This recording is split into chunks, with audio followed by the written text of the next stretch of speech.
Une petite vidéo pour vous présenter un nouveau ventirad que j'ai découvert il y a peu de temps. Donc c'est le deuxième modèle que je prends. C'est les Thermalright. Celui-là c'est le Assassin King 120 SE. Donc comme vous le constatez sur celui-ci, il y a 5 oléoducs cuivre. Ils sont recouverts en gris mais c'est bien du cuivre. Et il y a le même modèle, bon là il est un peu gris. Il y a le même modèle en noir que j'avais précédemment aussi pris avec 4 oléoducs. Et le résultat avec déjà 4 oléoducs est stupéfiant. Sur un processeur 12e génération, on ne dépasse pas les 55 degrés. En IDLE, il est dans les 25 à 30 degrés maxi. Donc sur celui-là, je vais le monter aujourd'hui. On a, comme vous pouvez le voir là, vous avez, donc là j'ai déjà pré-appliqué la pâte thermique. Donc vous voyez, vous avez 5 oléoducs. Il y a un système qui se rapproche de Noctua. À la base, il y a toujours une grosse partie aluminium là qui est pas mal du tout, qui permet déjà d'absorber la chaleur immédiatement. Et c'est la technologie Direct Touch. Vous voyez que les oléoducs cuivre sont en contact direct avec le processeur.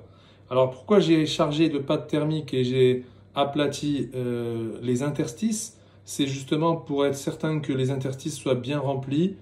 Et au passage, je vous parle aussi encore une fois de l'application de la pâte thermique. Faire une noisette au milieu, c'est pas la solution. Vous pouvez penser que j'ai mis beaucoup de pâte thermique, mais non, en fait, j'ai raclé avec une lamelle la pâte thermique que j'ai appliquée, que ce sera bien homogène. Et quand je vais venir visser le ventirad, ce sera parfait. À chaque fois, je fais ça et non, il n'y a pas de surplus. Il y a un léger petit surplus sur les bords, mais ce sera tout. Donc là, je pourrais encore lisser, mais pas besoin. Les deux petites arêtes qui restent vont s'aplatir et vont être écrasées par le ventirad. Donc ce ventirad, comme vous pouvez le voir, il est vendu avec un ventilateur ARGB. Les couleurs sont bien vives. Je l'ai déjà testé, comme je vous l'ai dit précédemment. C'est pas mal du tout. Je voulais vous le montrer. Et sa backplate est de bonne qualité. Donc là, ça c'est la backplate AMD, mais celui d'Intel, je viens de le fixer derrière la carte mère. C'est le même genre. Donc vous avez donc une backplate qui est correcte, une bonne qualité. Et surtout, son système de fixation se rapproche de ceux des Noctua avec des patines en plastique qui permet de ne pas abîmer la carte mère justement, contrairement à Cooler Master ou même d'autres marques où les patines ne sont pas en plastique mais en métal. Et si vous serrez trop, vous risquez d'écraser le circuit de la carte mère. Donc même là, il ne faut surtout pas serrer trop. C'est ça le risque. Donc là, vous avez quand même un ressort, mais qui n'a pas beaucoup de jeu. Donc il ne faudra pas serrer jusqu'à fond, jusqu'au bout plutôt. J'ai déjà monté 2 fois même ce modèle. Et là, j'ai décidé de le filmer.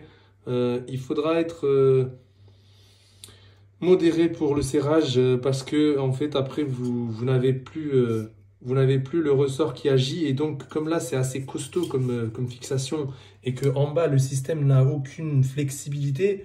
Là, après, si vous serrez, vous risquez de tirer sur la carte mère, le centre de la carte mère qui va se tordre. Donc, c'est pas fait pour serrer comme un bourrin. Moi, je les serre avec la force des doigts seulement, sans la poignée, vraiment à la force des doigts. Et ça tient très bien. Surtout que quand la pâte thermique est bien appliquée, vous n'aurez pas de problème.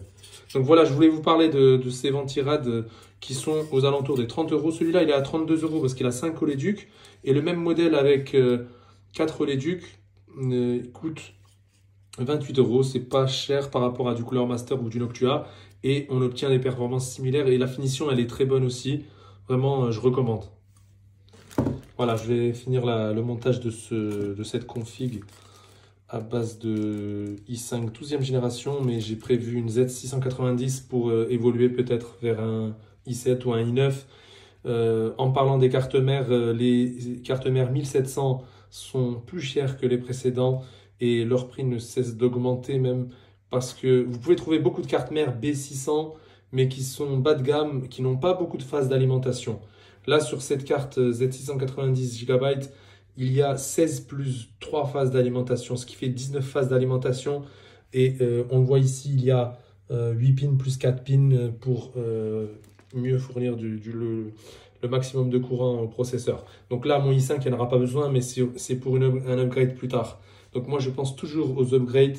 Je ne pense pas à la config actuelle, mais on pourra évoluer. Donc pour quelques 30 à 40 euros de plus, vaut mieux prendre une carte mère meilleure et évoluer plus tard.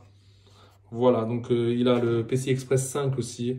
Et là aussi, en dessous, on peut encore rajouter 2 SSD qui seront refroidis par cette plaque. Voilà pour cette petite vidéo et à bientôt.